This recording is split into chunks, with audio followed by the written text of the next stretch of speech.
Hello and welcome to Ahead of the Curve. This is your host, Jonathan Gilner, and thank you so much for joining us. Today's episode is powered by Stick and Ball TV, the baseball and softball streaming platform. If you're a coach with a growth mindset, Stick and Ball is a no-brainer. There are hundreds of videos, all updated weekly, from some of the best minds in baseball and softball. Do yourself a favor and go check it out at stickandball.tv or on the Stick and Ball TV mobile app. Today's show is sponsored by What About Baseball? It's no secret that we live in a world with constant electronic distractions. Families are spending less time together and kids often can't look up from their devices. But the What About Baseball brand is here to help. What About Baseball is a family-owned, baseball-centric business whose focus is on providing the best baseball toys, games, and accessories to bring friends and family back together to bond over the great sport of baseball. Starting with the best-selling Classic Edition board game, What About Baseball offers fun and exciting gameplay for fans of all levels, from beginner to expert. Whether you want to teach someone the basics of counting balls and strikes, or whether you are deciding on strategy such as the Suicide Squeeze, the Classic Edition board game is a proven winner and has the reviews to prove it. Even better, it's made right here in the USA. What About Baseball would like to reward Ahead of the Curve listeners with 20% off their best-selling board game and free shipping. Go to whataboutbaseball.com/curve. Once again, that's whataboutbaseball.com/curve. On today's show, we have on Freddy Hilliard, head baseball coach at Malvern Prep in Malvern, Pennsylvania. Freddy is in his 11th season as the head baseball coach at Malvern, and in his time there, he has amassed a school record of 282 wins and has led the Friars to 7 league championships, 6 state titles, and the previous 3 in a row, to go along with 8 straight seasons of making it to the state final. Coach Hilliard has been named Coach of the Year 3 separate times during his tenure, and his teams have been nationally recognized with both the preseason and postseason national rankings in multiple publications 7 times.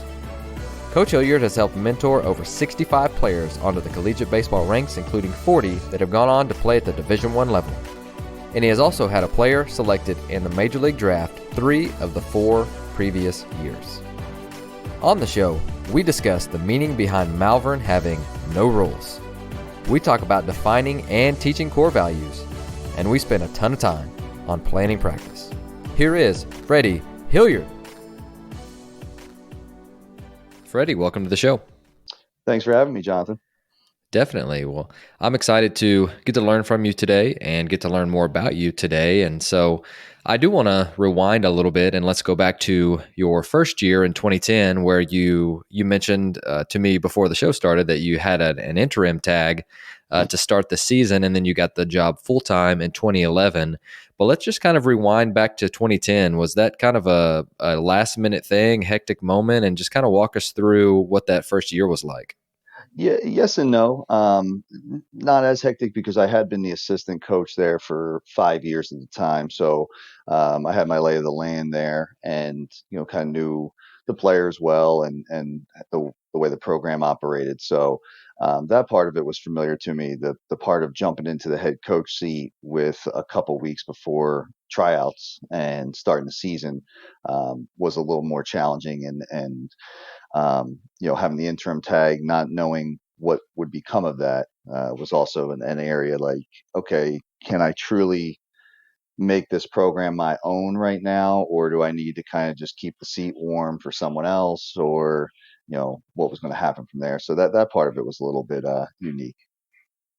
Well, that's interesting. And so you get the interim job, and then you take over in 2011. So talk to us about, and being the assistant is really cool too, because you've already been a part of that program for, like you said, 5 to 6 years at when you took over. And so, what was the vision for you whenever you took over, and kind of walk us through the steps of things that you wanted to keep, but also things that you wanted to change. And it's, again, you get a cool perspective because you've been there. So you can kind of add to the layers that have already been there and keep what you want, and then discard and add to what you don't want. But kind of walk us through what that year was like. Yeah, exactly. Look, I mean, I was lucky enough to take over a program that already had a pretty strong tradition of success. Malvern Prep had a couple first round picks in the 90s with Ben Davis and Josh McKinley, and had a pretty good brand already formed. And then the years I was there, we started winning a couple championships when I was an assistant coach, and things were definitely trending upwards. So it wasn't like it was a whole like a rebuild process or a start from scratch. It was really about fine tuning it. Um, but one of the first things I tried to do is I want to put an emphasis on something that's super critical to our success, in my opinion. That was getting our players to be the best versions of themselves off the field, with the belief that if we had this winner's mindset, we kind of coined it, and a winner's mindset to me at the time was uh, we weren't going to just try to flip a switch when it came when it came time to step between the lines. We wanted them to compete to be the best students they could be, the best friends they could be, best sons, best brothers, and really be ambassadors for Malvern Prep.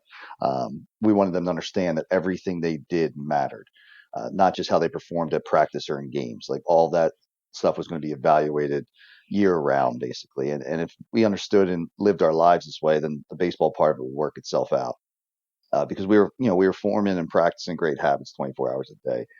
So that was one of the things I first wanted to kind of drive home that was new. I felt like another part of my vision was really school and team pride. I took over, like you said, as the interim in late January of 2010. So that first year was difficult to really put my stamp on the program, due to the timing of when I took over and the uncertainty of whether I'd be leading them again in 2011. But once the interim tag was removed, I had some time to really put my fingerprints all over it and evaluate the landscape. Just just to give you an idea where I'm going with this, in 2010, we had one of our better players was a senior, and in the state tournament, he actually missed the game to go to his college orientation. Mm-hmm. And we lost, and his career was over as well as the other seniors Wow. on that team. So I felt like that, and then I had an issue with a pitcher who, despite what the trainer said and MRIs and X-rays and all that, was cleared to throw and just shut himself down. Just didn't want to pitch anymore. So I was dealing with some issues, coupled with the landscape of travel baseball boom, and seeing other programs and other players that seem to be devaluing high school ball, and putting getting their scholarship and travel baseball on this pedestal. They looked at the spring season almost like a spring training to get ready for the summer, because that's when they'd be able to play in front of college coaches. So that was a little bit more important to them. I didn't want to see us go down that trend. I wanted us to, to enforce the belief that playing for your school matters. Playing for your teammates and for the school name, and not just yourself, really matters. And coming together as a group with a one collective goal to win championships had to be a primary focus for each and every player in our program, or I would simply just not want them in our program. And we've had times through the years where we've turned players away, that we didn't feel had that mindset. And then lastly, for me, for vision wise, I just really wanted to surround myself with like minded coaches that understood my vision, my beliefs, and my passion. And so not only supported it, but they also lived it themselves. And I could trust that things would be done the way that I wanted them to be done, and wouldn't feel like I had to stretch myself too thin, trying to cover everything. I could trust that these guys that I put around me were going to reinforce the same concepts and visions that I was trying to put on our kids when I wasn't there, when I wasn't at their station, when I wasn't at their positional point of view on the field that day. I just felt like I had to have guys I could trust and believed in what we were trying to do. No, I love that, and I can imagine that would be really hard. And thank you for being vulnerable with that, because it's something that we may have some coaches listening that are going through that right now. And another thing that I think is interesting, and I've never had to do this myself, but I'm envisioning being an assistant and then thrust into the head coaching role. So tell us about like that moment that you had to make that switch from assistant to head coach, because it changes, and you can no longer cut up with the guys as much, I think, a little bit, and then it changes for them because you're no longer like that buffer between the head coach and them, and now you're leading the program and in a lot of ways the enforcer of the vision that you want to encompass. But was there ever a moment that you're like, man, I have to make this switch right now, and then this has to change because now I'm in the head coach's seat? Yeah, I mean, almost. effective immediately. You you nailed it again. Like, I think when you're an assistant coach, after the games, you can, talk to parents. You can have a little more fun with the kids. You're just teaching the game, and you're really personable. And the way I describe it to parents in our, I have a parent meeting every year, and I tell them, I said, look, out of the season, like, I'm a guy you'd probably want to sit down with and grab a beer with, or have a conversation with. But during the season, I'm very standoffish, and it's not because I'm trying to be that way. It's because I have to be that way. And the reason being is that every conversation that you seem to have as a head coach can be perceived differently by the people that are, the eyeballs that are watching you. I might look at it as just a regular, meet and greet and a little hello, and maybe share a laugh, but another parent might see that and think, well, that's why his kid plays, or people get the wrong concept or the wrong idea about those relationships you're trying to form. And you almost have to keep people at arm's distance as a head coach. And same with your players a little bit. You have to make sure that you're setting the standards and the expectations. But I will say the one thing I have learned through the years is to still be authentic with it. You know, it, I can be playful at practice. My guys know that. They know that I'm going to laugh and I'm going to smile, and I'm going to, have fun just like our assistant coaches and they're going to have. But they also know where the line is. They also know what's acceptable behavior and what isn't. So I think just when you put that head coach's hat on, the way I describe to people is you're not usually judged by a lot of people on your character anymore. You're not judged fairly anymore. You're judged by the names you put in the lineup card, and it's not fair. It's not something I enjoy, but it's the reality of it. A lot of people will like you based on if they're playing or if their child is playing, and they won't like you if they're not playing and if their child is not playing. It has nothing to do with you as a person, and it's unfortunate that that's kind of the culture of our world sometimes. But I just try to make sure that I'm as fair and as forthright and communicative as I possibly can be ahead of things, so everyone's kind of prepared for that, and also educating them on that. You know, the same guy that I ran into at the convenience store back in September, when we talked about the team for a couple minutes and shared a laugh. Now, April 15th, after the game, I just give him a wave and walk right by him. I don't want him to be confused by that. Like, I want parents and players to understand why I have to behave the way I behave, and give them that educational background to understand it from my lens. Oh, that's really good. With a lot of things that come with being a head coach, again, you're the standard enforcer, and you have a set of rules or guidelines that you want your group to adhere to. What are those at Malvern? So it's funny. We have one rule we joke about. It's really an ongoing joke in our program that the one rule is that there are no rules. So we are more of a standards program. We felt rules are really restricting and punitive in nature.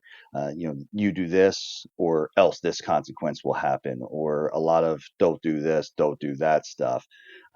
Just always felt like there's just too many negative connotations, and you end up with players just trying not to do things, or trying to do things just not to get in trouble, and face punitive action, rather than actually changing behavior and getting buy-in with that. So instead, we want our players to take pride in living up to our standards and beliefs of what makes us us, and we try to keep things pretty simple for them.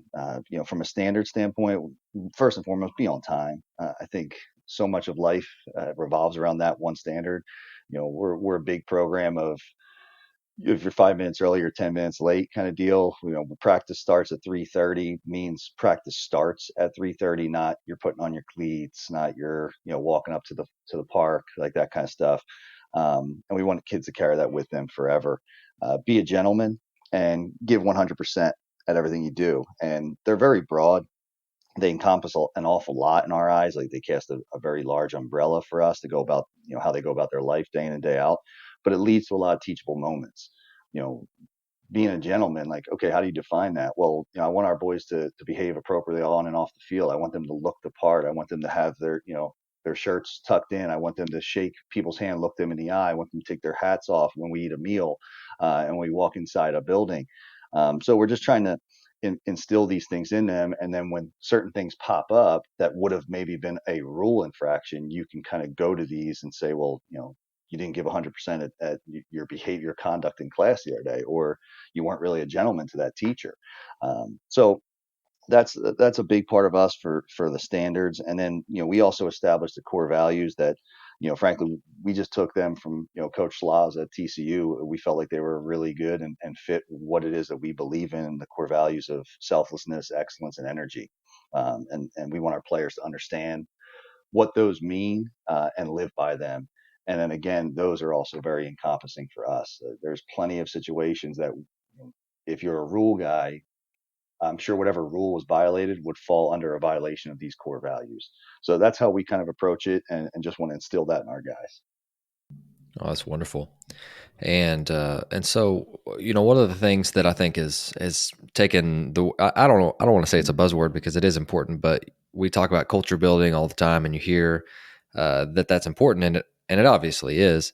But what are some different things that no matter what team that you've got, whether it's your 2015 team or your 2021 team, what are some things that get them to buy into what you guys are doing on a yearly basis, creating team cohesion and just the environment that they show up every day?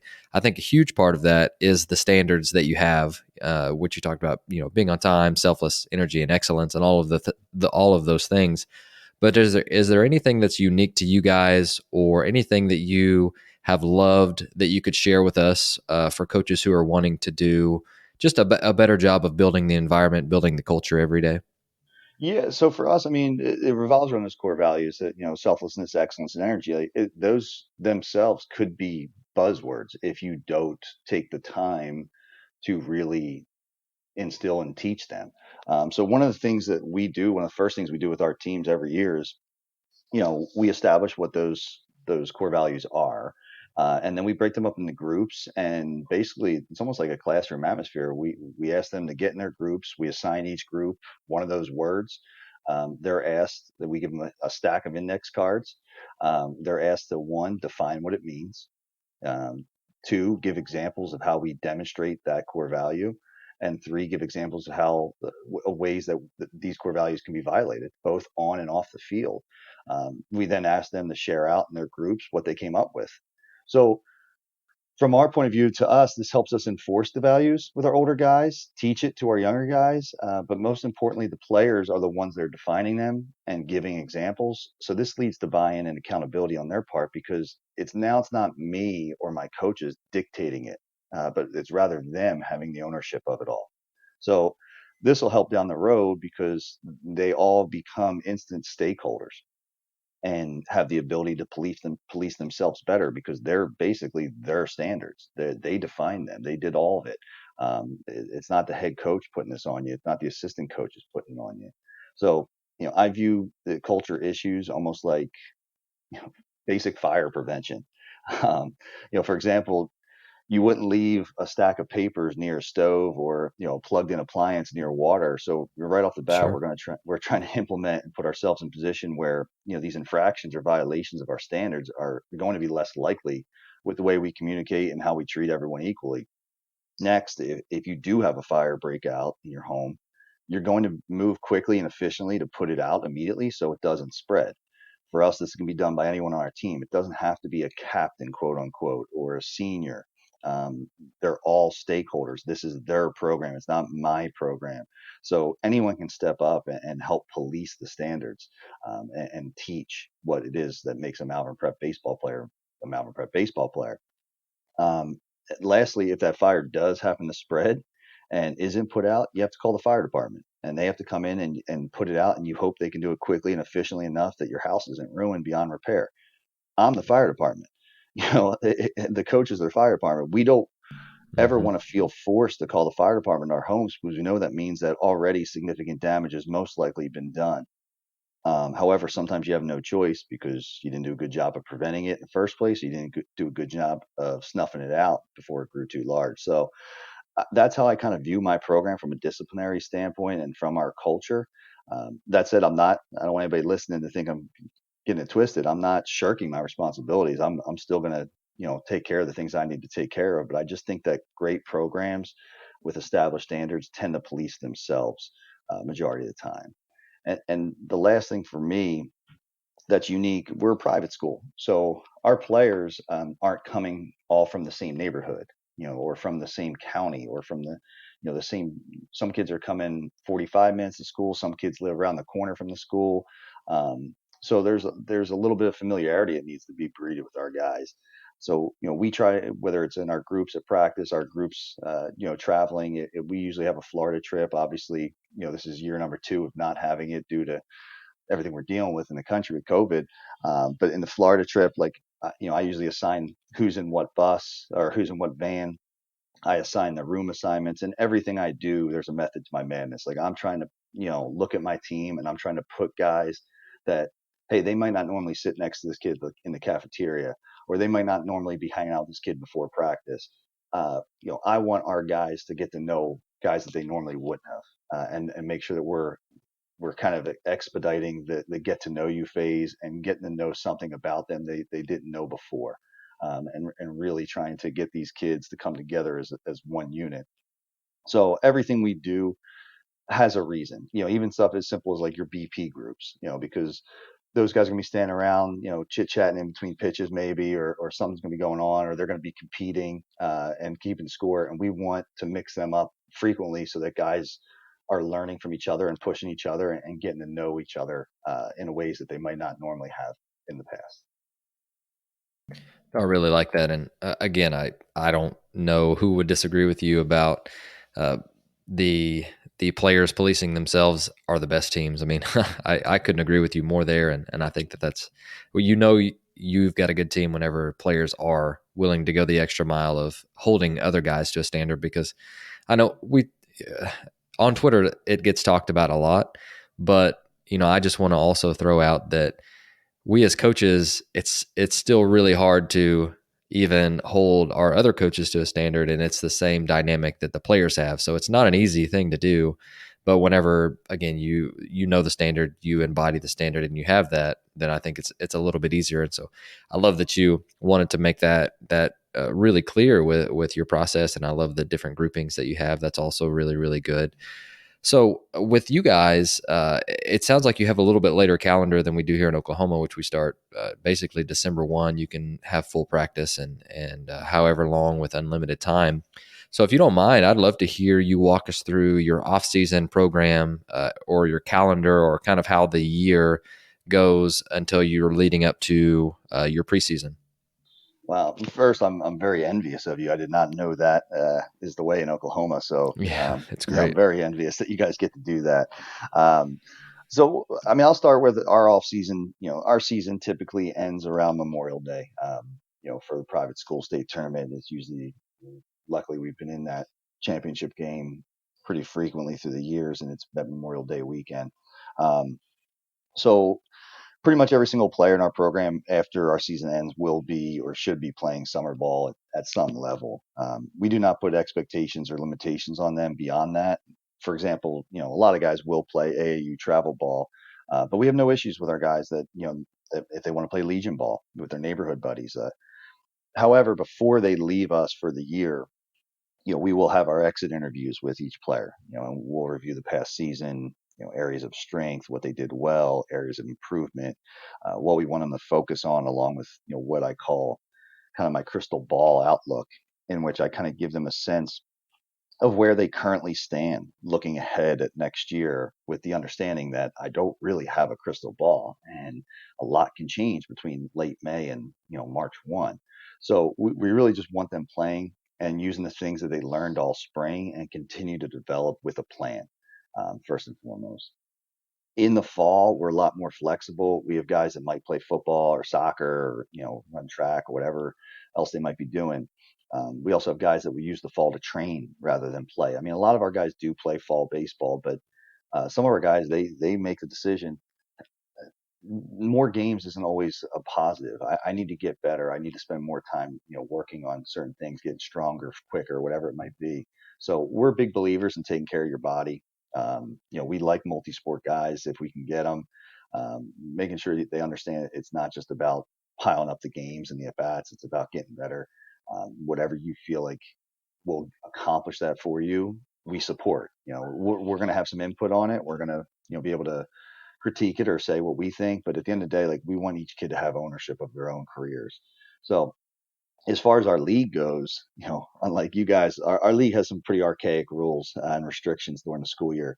So summer, all bets are off. We can do whatever we want. If we want to have a practice or get the kids together, we could. It's going to be challenging because they're all playing and they're all over the place. But we could do a lot of things during the summer if we wanted to. Once September rolls around and we start up school, we have a league rule that 3 players per coach can go out. So if I wanted to hit with some kids after school, I could take 3 guys out there. If another kid wandered up, I'd either have to excuse myself or have him stay away until I'm done with the 3 I was working on. It's silly because we have a lot of guys that want the extra work and they want to be coached and they want to practice. And they're almost not allowed to. We're not allowed to help them at times. So it's tough and that becomes challenging. But luckily, our tradition and culture is pretty strong. So if you were to pop up Malvern Prep on a normal fall day, when the sun's shining, you could probably find our guys out the field, running some optional captain's practices, going through a lot of the daily drills and skills we do during the spring. And that's not an air quote optional. That's not one of those, it's optional, but Sure. everyone better be there. It truly is Yeah. optional.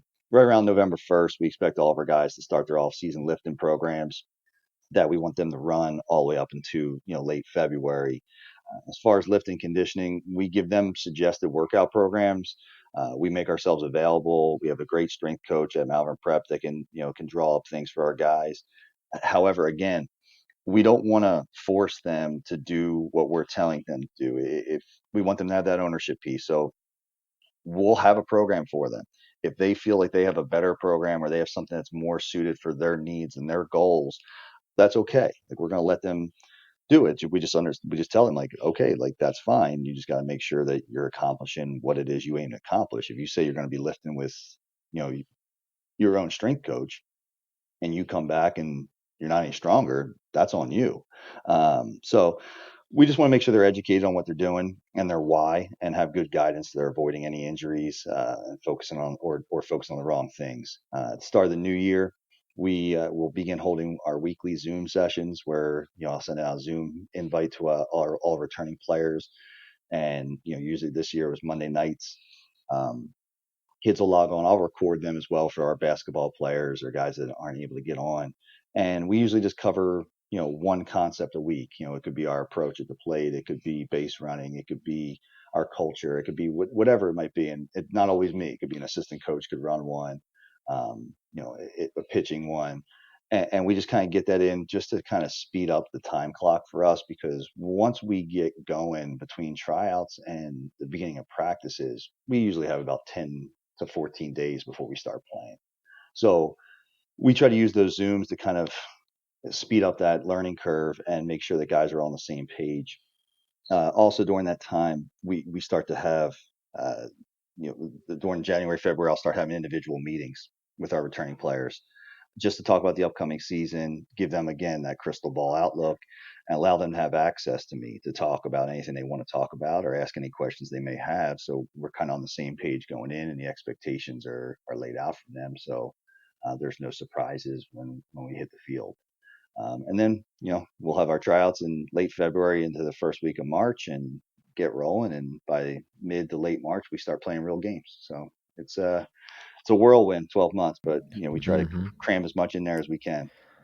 Yeah. So, and this is an interesting perspective because again, we have a little bit more time Yeah. so we have December, which, you go a couple of weeks and then you have winter break and then you come back and you hit the ground running, but we still have about a month and a half before the season starts or Yeah. even scrimmages start. And so you've got a lot less time than that. So kind of walk us through, because you can't do everything. Like, I feel No. like we don't have enough time and we've got almost 2 months to install everything we want, almost three. So what do you guys like? What are your thoughts on, we have to make sure that we get X, Y, and Z done in the preseason, because once the season starts, it's like, okay, we don't have Yeah. much time to even breathe. So kind of, because you really had to, like, you had to really break it down because again, you're limited on time. So what are the things that are most important to you again, I guess I'm reiterating my question, but X, Y, and Z is important, and we have to do this before the season starts. Yeah, it's honestly, it's tough. I mean, you kind of it could change from year to year. You start to you kind of look at your team coming back and maybe evaluate what it is that they already do well, and you prioritize what you need to focus on early. For example, like we're about 2.5 weeks in, I guess now, or maybe 3 weeks in, and next Friday is our first actual game. We're probably going to end up getting our fourth and fifth scrimmage games in this week before we open up. Um, but each day we're installing things, like, so we're entering scrimmage games without certain things installed yet, and that's okay. We're going to get to it when we get to it, and add to it. I think for us, you know the first thing I got to do preseason is I got to make sure our schedule is uploaded. I got to have, we're not in our school, in our state association, which is the PIAA, which is great for us because they limit you to 20 games, and we're able to play unlimited games.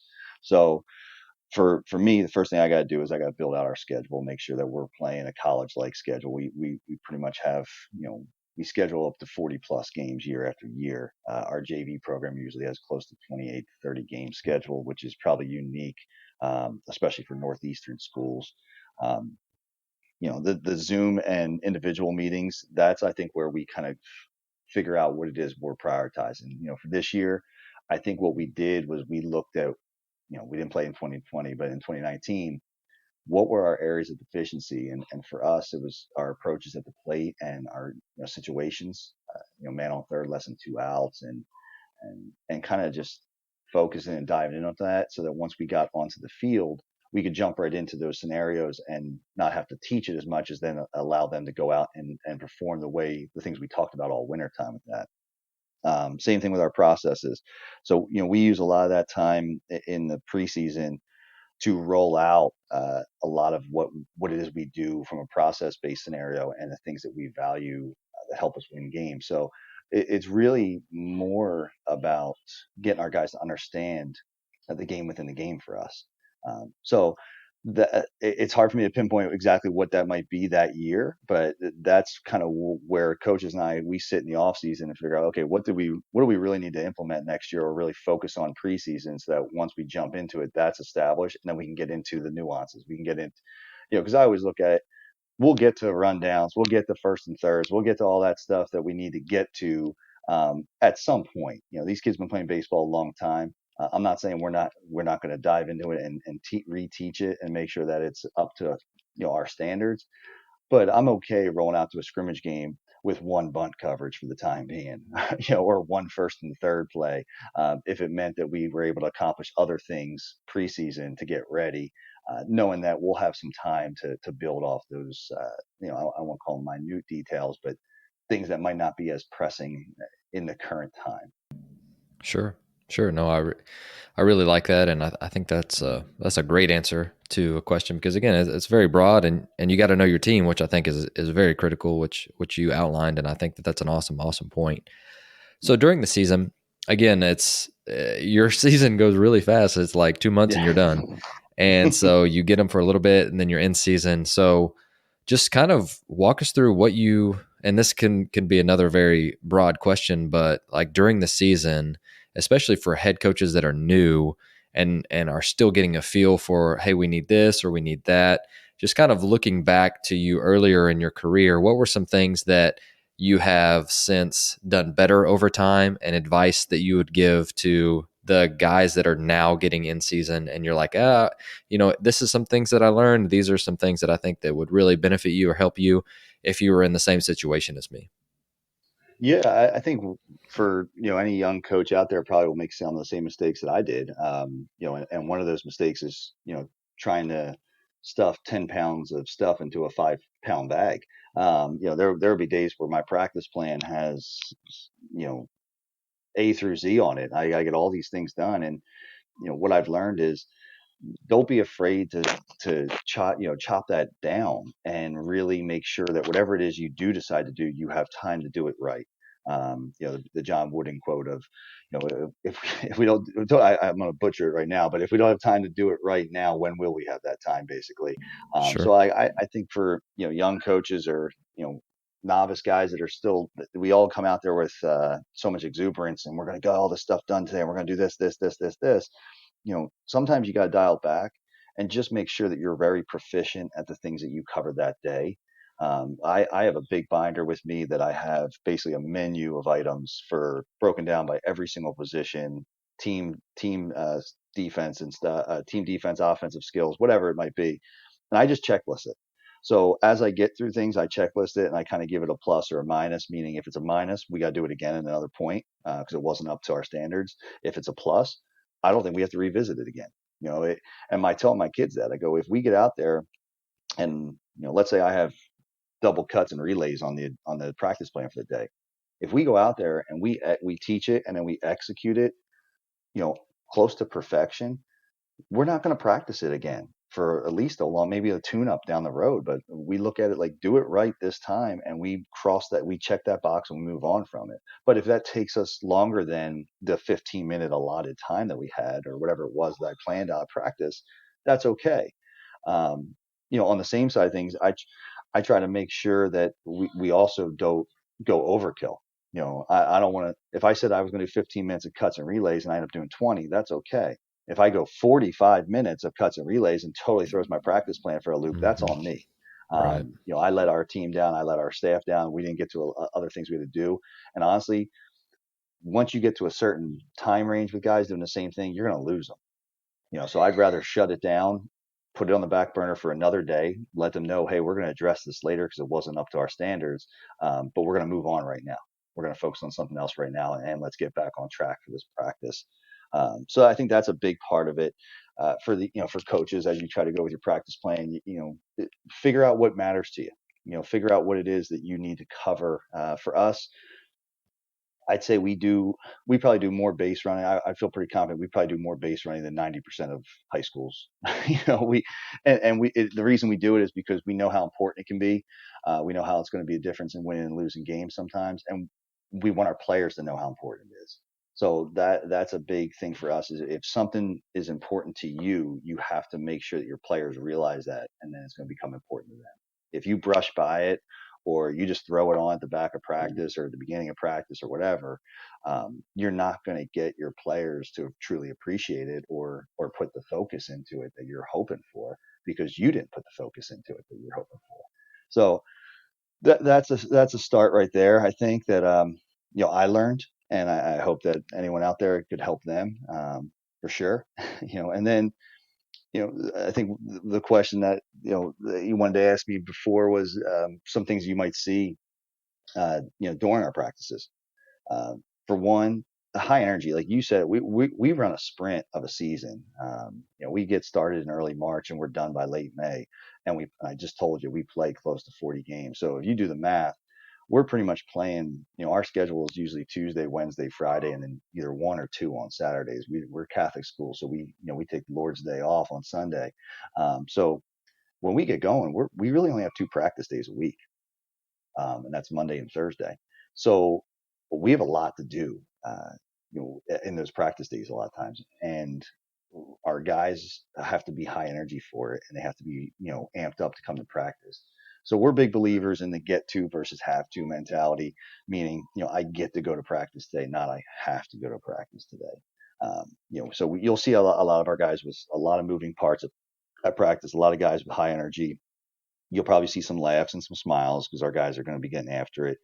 We want it to be fun. There's no reason that shouldn't be.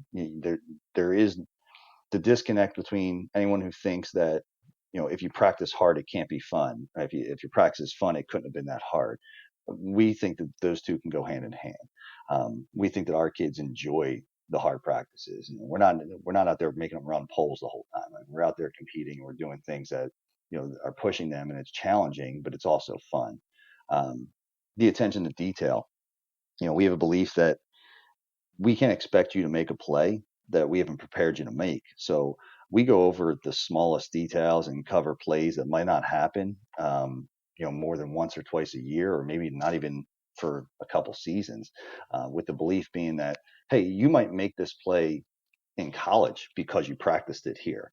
You might not ever have that opportunity to make it here because it never comes up, and I'm talking about like silly things like popped up bunts, or even we practice wild pitches thrown to the plate. We practice our pitchers making glove flips on suicide squeezes.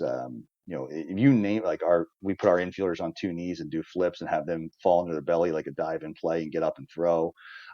So these are things that might not arise that much, but when they do, we want our guys to be prepared for. So you'll see a lot of attention to detail and some things that some might look as overkill at times, but that's just kind of how we look at our coaching style. Three, the competition. We compete all the time. We have ABC, always be competing. So if it's important to you, we measure it. So when I mean measure it, we chart a ton of stuff. We track everything that we possibly can. And we make individual and team competitions out of things as much as we possibly can. I find that I get the highest energy and the best effort from my guys when we create an environment that they can compete with. Things will just matter much more to them when they know it's being tracked, when they know it's being scored, when they know that they're accountable for their team or for their own score. That's just the way the world works. I think our kids play sports because they enjoy competition. So why not design practices that cultivate that? Our kids love to compete. Their energy goes off the charts, and they have loads of fun when they compete. There's a lot of trash talk, and it becomes that environment that they need to be ready for in the game, which leads to my next point: game like. We do some skills and drills that lay the foundations for fundamentals, just like majority of coaches would do. Um, but our practices tend to revolve around game like conditions. We don't just play catch to warm up. Our throwing progressions revolve around game like throws they'll have to make. We even tell our guys the only time you're just going to take the ball out of your glove and take one step and just flip the ball back is, maybe, after a cutoff or after, a pick off the first base when you're throwing it back to the pitcher. Other than that, every other throw you make isn't going to look like that. So why are we practicing that? We're going to put you in environments where you're going to make the throws you have to make in the game. We track hits in BP. We track counts and bullpens. We're charting the stuff. Our infielders, we put them on the stopwatch. So they're not just fielding fungos or balls off the machine and be able to nonchalantly field, take a couple shuffles, throw a strike to first base. They got to know there's a clock. There's someone run down the line. So we just try to do that as much as we can. We also know that we're going to face a lot of really good pitchers. So you'll rarely see us taking feel good BP. And what I mean by feel good is, guy just grooving it into the zone form or front flips or, we do it. We do want our guys, there's value to that. But if we're preparing to face somebody who's going to be, high 80s, low 90s, I have one of the best BP guys probably in the country. He's a machine, but him throwing 52 miles per hour from there is not going to prepare you to be successful in the game against the guy who we're going to be facing. So we'll crank the machines up to 95 plus, or we'll have him throw live from a little league distance, um, just to create a tougher environment in practice than they might see in the game. Uh, the only thing that comes with that is we have to continuously reinforce that it's okay to fail at practice. We fail at practice a lot so that we don't fail in games, as opposed to vice versa, creating an easier practice environment to succeed, and then we fail in games. So that is a huge staple of what we believe in, getting guys to understand that, because they're fighting for jobs. They want to look good in practice because they think, oh, coach is watching and I just got blown up by the machine, or I just kicked Right. 4 balls at shortstop. I'm never going to hear my name in the lineup. They don't understand, like, I could hit you fungos and let you take your time, or I could throw you BP and you could smash balls over the fence, but that's not preparing you for the game. It's okay to fail in practice. Don't feel like every time you kick a ball in practice or you swing and miss or you don't square it up, that's a bad thing. The more you do it now, the less you're going to do it when the environment changes to the game, because we're creating that for you. So, um, and the last piece for me, sorry to be so long winded Sure. with No, this I love one. it. Keep going. I'm passionate about practice, obviously. But delegating, I'm sure these guys will give a listen, so I hope you don't mind giving me a shout out. But coaches Moyer, Malconi, and Miller, Alkine, Nagy, they're great. I have some great assistant coaches. I couldn't do what I do. Our program wouldn't be what it is without them. So I draw practice plans each and every day, but they're not as thorough as one might think, because I know how amazing my guys are and how incredibly creative they are. Um, and they all could be their own head coach. They really all could run their own program. But I want them to take ownership of their area and evaluate what it is they see daily. So I might say, all right, we're going to go to individuals.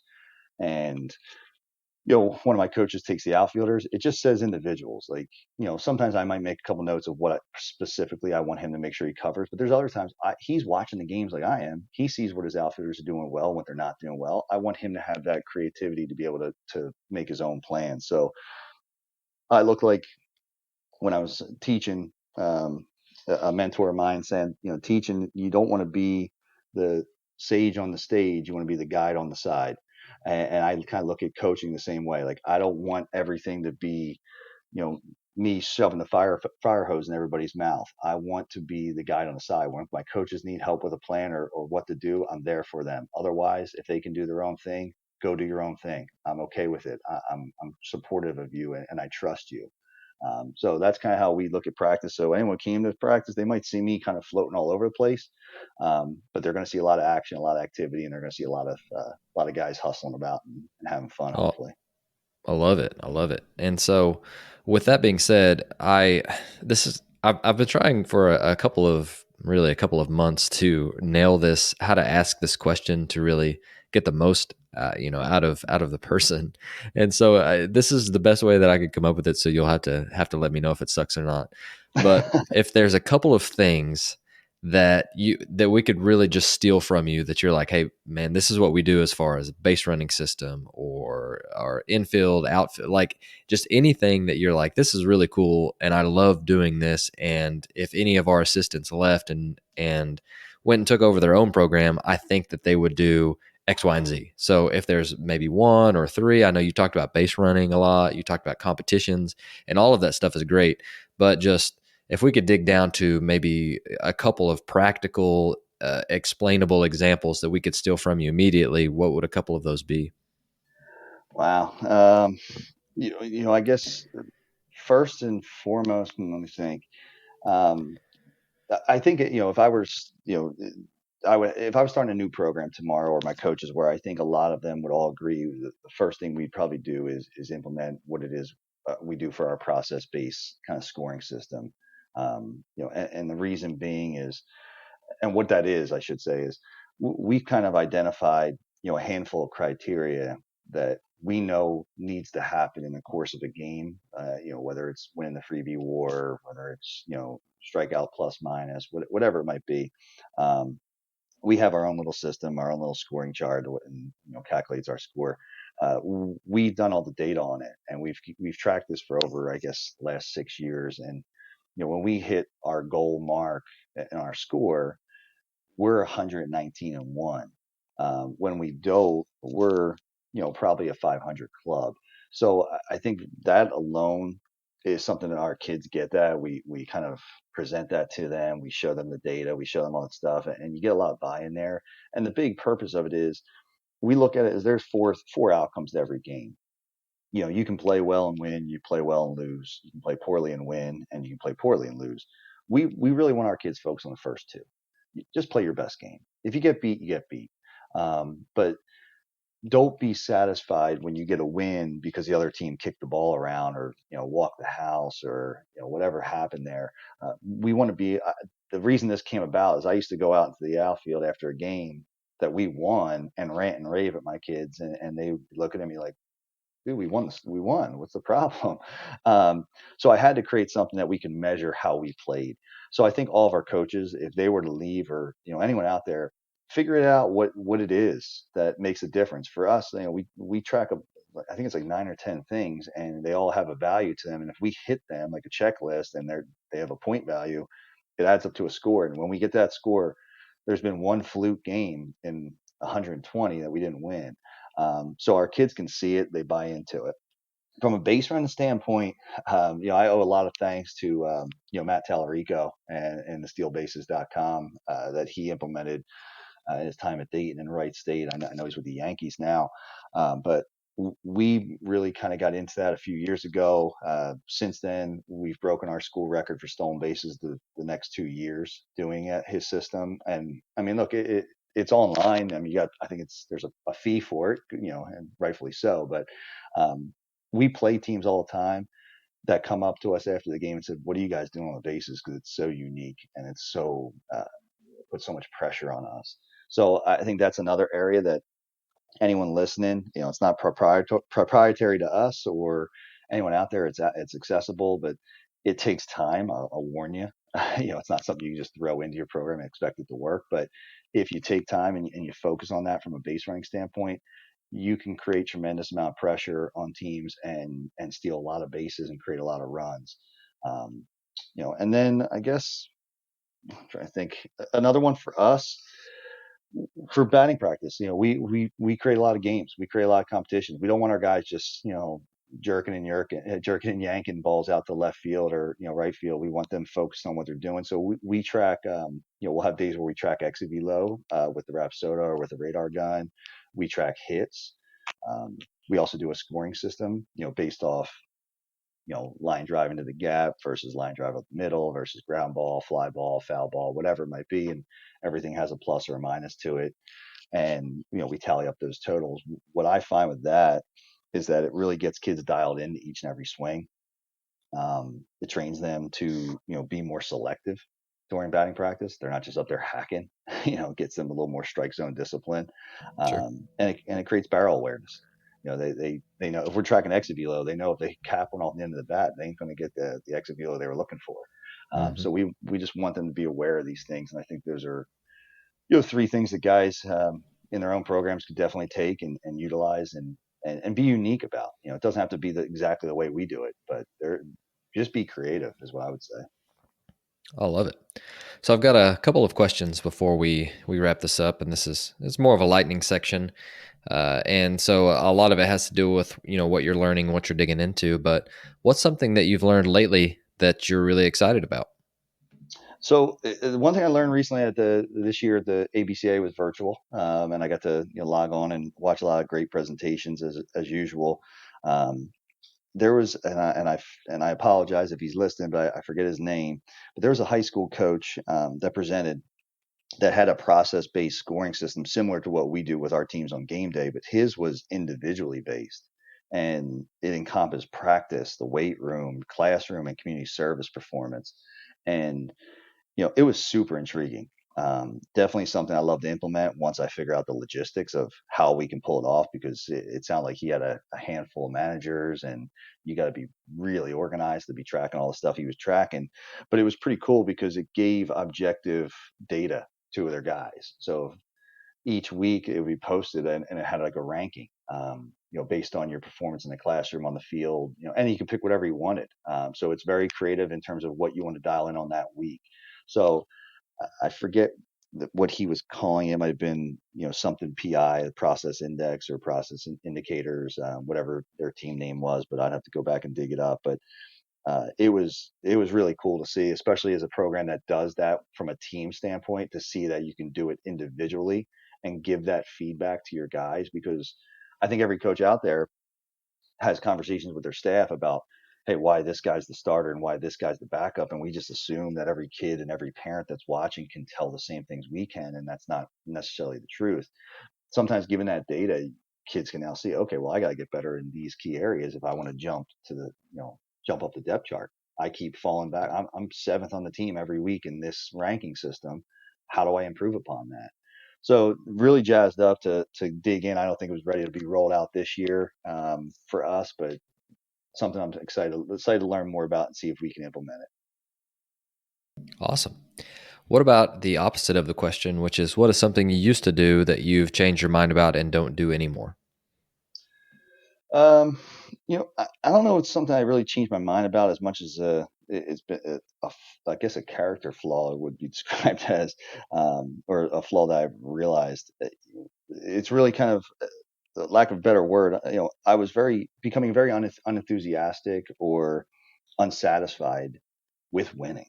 Um, and again, I don't want to come off the wrong way or sound arrogant. I'm sure everybody loves to win. But what I mean is, I felt like we had been so conditioned to be prepared to win that winning lost its luster for us, and for me, at least me personally, which then probably permeated to my team. We took so much more time to discuss losses, and so much more time, kind of, this is why we lost, and we got to do this better, and this. And then when we win, it was like, okay, well, you should win. So I wasn't really taking any time to enjoy the wins, or feel excited by them. And that viewpoint was something I was probably pushing onto my program. And probably at the time, I probably thought that was a good thing. Sure. Now looking back, I think it's, terrible, for lack of Hmm. better words. I was basically punishing myself and my team for losing, but wasn't allowing them or myself to feel joy or satisfaction in winning. Almost I as if, love it. I looked at it like, yeah, well, if you put your key in the door, the lock's going to open. Like, what's the big deal? Um, so I've tried to make more of an effort to celebrate and truly let our guys feel satisfied and myself feel satisfied when we win, without losing my focus on what I discussed earlier and making sure the win did not come at the expense of playing well. But that's something that I feel like I've had to constantly stay in tune about. I mean, there's been times where our kids won a state championship and they're dogpiling, and I don't even crack a smile, and I'm like, what's wrong with me? Hmm. So I think that's something I want to continue to focus on, and make sure that I remember, like, these kids work really hard. Our coaches work really hard. Every Don't take anything for granted. If you win a game, enjoy it, celebrate, let the kids have fun. Coaches should have fun. Like, it's something you shouldn't just brush by. Sure. I can feel a lot of coaches shaking their head with you right now because I think and a lot of self awareness within that too, Freddie, which is really really cool. Yeah. What is it? Next question is, what is a drill that your players love that we can steal from you if you didn't cover it already? Yeah, I mean, I think one of them right off the bat was the creating competitions in batting practice. Either you get yourself a radar gun, or if you have the funds and good fundraising, get yourself a Rapsodo if you want.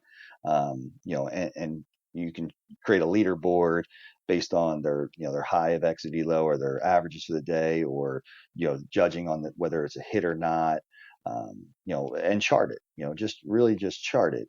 If you're not, again, if it's not important, if it's important to you, you'll measure it. And that's kind of how I look at it. Or if you want it to be important to them, you'll measure it, because you can hem and haw as much as you want. If you're not giving them concrete data, like, hey, you just took 25 swings and you only hit 5 balls hard, that's a problem in batting practice. So I think just measuring it would be one thing. Another thing we do, we do a bunt scrimmage, that I forget, somewhere along the years. Again, we take a lot of ideas from a lot of great coaches. So someone had this bunt scrimmage idea where we actually challenge the defense with it by moving the bases closer, about 10 feet.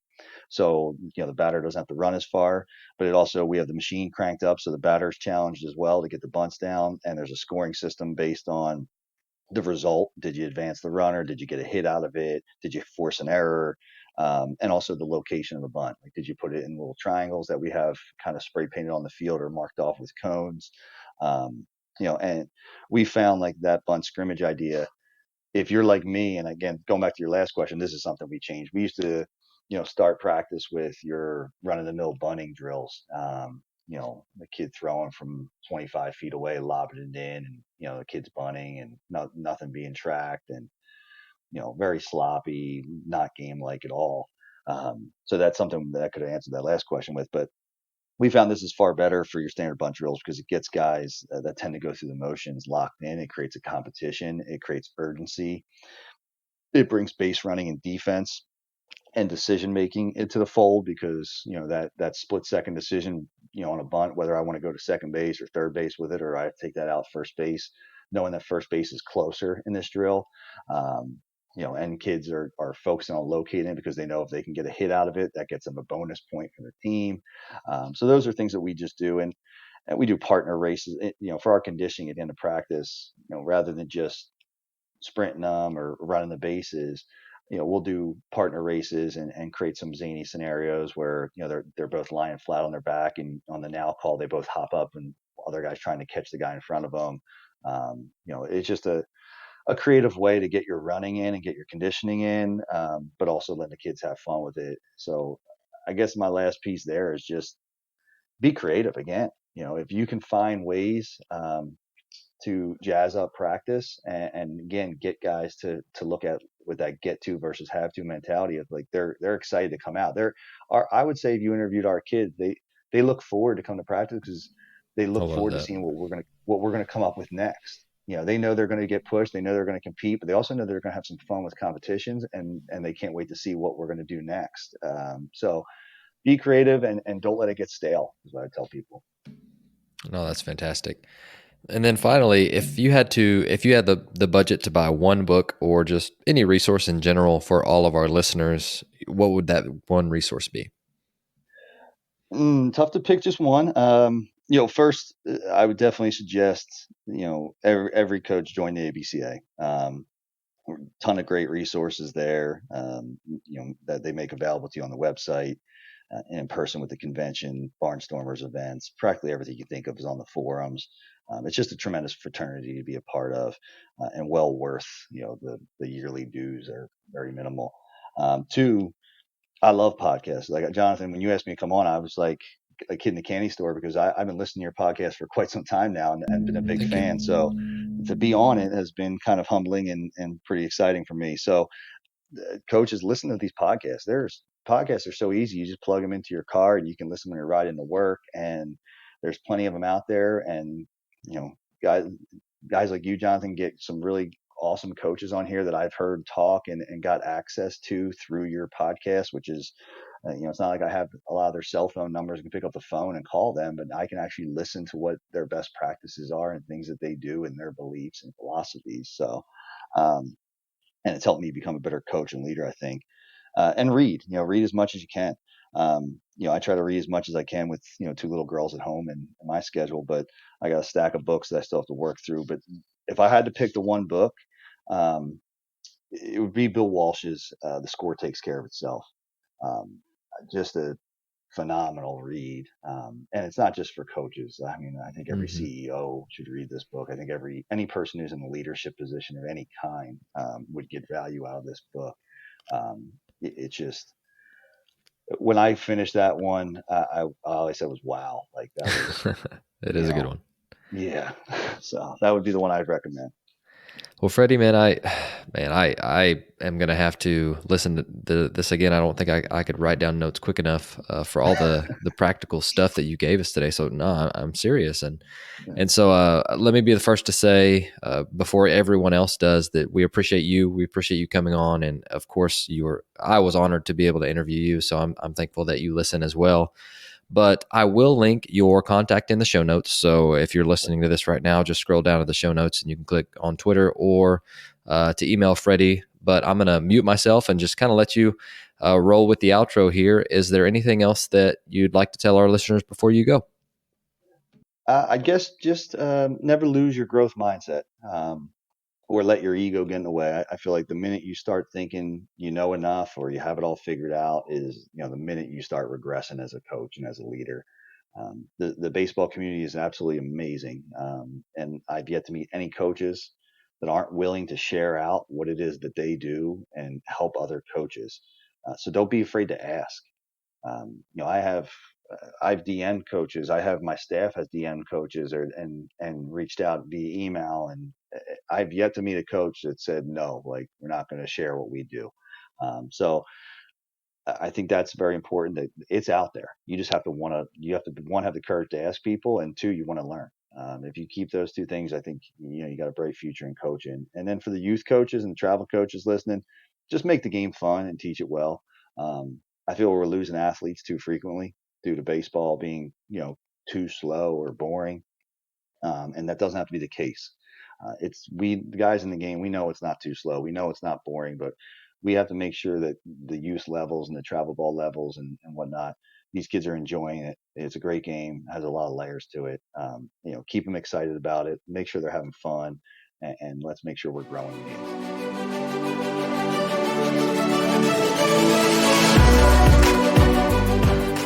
Thank you for listening to Ahead of the Curve. You can subscribe on your favorite podcast platform, which could include Apple Podcasts, Google, Spotify, Stitcher, or YouTube. And if you're enjoying the podcast, please share it on social media to help get the word out. Once again, thank you for joining us.